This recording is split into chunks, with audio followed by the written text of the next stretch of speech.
Let's talk about Toyota. I mean, this is a company so massive, it's practically its own country.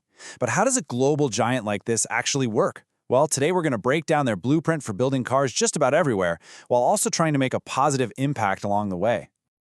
So, just to give you a sense of the sheer scale we're talking about, let's start with a number 370,000. That's how many people Toyota employs around the world. That's a workforce bigger than the entire population of cities like Pittsburgh or St. Louis, all for just one company. Okay, so how on earth do you even begin to unpack an operation that huge? Well, we've got a roadmap.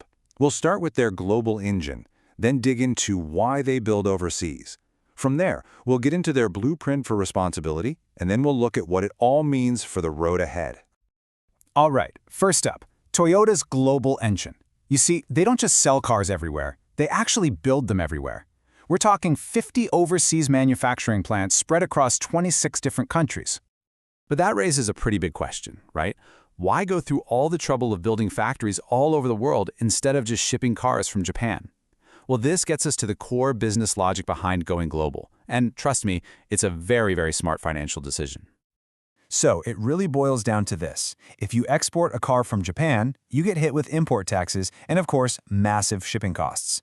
But if you build the cars inside a country, you can dodge those tariffs, slash shipping costs, and, this is the really crucial part, you can build cars that are specifically tailored to what local drivers actually want. It gives you incredible market agility. You know, if Texas suddenly wants more trucks while California wants more hybrids, they can pivot production locally way faster than if every single car had to come across the ocean. So that all makes perfect business sense, but it does bring up a pretty important question. When you're operating at this kind of massive global scale, is your only responsibility to your profits? Or does a company like Toyota have a deeper responsibility to the very communities it now calls home? And that question is exactly where this story gets really interesting. Because Toyota's answer is what they call a blueprint for responsibility. And this isn't some side project, you know?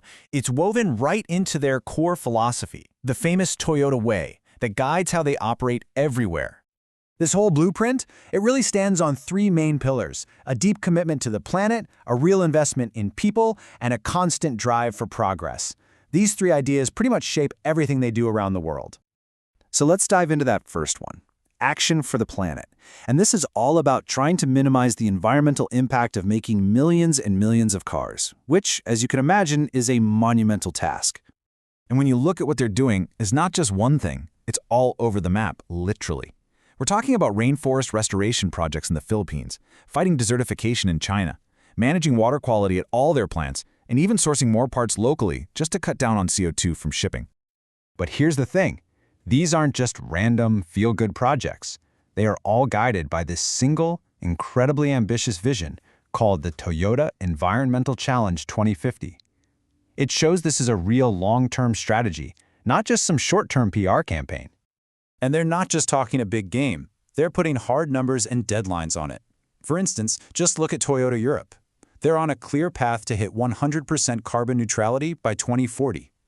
Having a finish line like that is what turns a big goal into a real plan. All right, that brings us to the second pillar, investing in people. This is all about Toyota's role as an employer, but also as a neighbor and as a member of the local community. And just like with the planet, their work with people is super diverse. They're running environmental programs for students in Malaysia, they're providing high-level automotive training in Saudi Arabia, and they're even sharing their manufacturing know-how with nonprofits in Australia to help them run more efficiently. Let's just take one of those as an example, the Saudi-Japanese Automobile High Institute. That's been running for over 20 years now. See, this isn't just charity. It's a long-term investment in building up a skilled local workforce, which, at the end of the day, benefits both the community and the company. You know, this idea of sharing what they know is so central to what they do. I mean, many of us have heard of the legendary Toyota Production System, or TPS, right? It's famous for its incredible efficiency. But what's really fascinating is that Toyota actively shares the principles of TPS with other local companies and even nonprofits to help that entire local ecosystem get stronger. And their whole contribution to people goes way beyond just cars, which is pretty cool. They have this philosophy of mobility for all, and they use their technical expertise to tackle other social problems. Want a surprising example? They actually developed mobile toilets for disaster relief zones and public events, using their manufacturing skills to provide sanitation and dignity where it's needed most. Okay, so let's pull all these threads together. We've seen the hard-nosed business reasons for going global, and we've seen this deep commitment to social responsibility. The real magic, the real story here, is how Toyota tries to fuse those two things together, profit and purpose. And that's really the key takeaway here. In the Toyota model, these things aren't supposed to fight each other. Building cars locally? That's good for business, sure, but it also slashes shipping emissions and lets them invest directly in that community.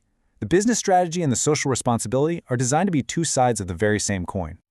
And all of that leaves us with one last big question to think about. Toyota's whole approach tries to tie its own success directly to the health of the communities and the planet it operates on. So, the question for all of us is this integrated model, this blend of business and responsibility, the real key to a truly sustainable global economy? What do you think? Thanks for watching.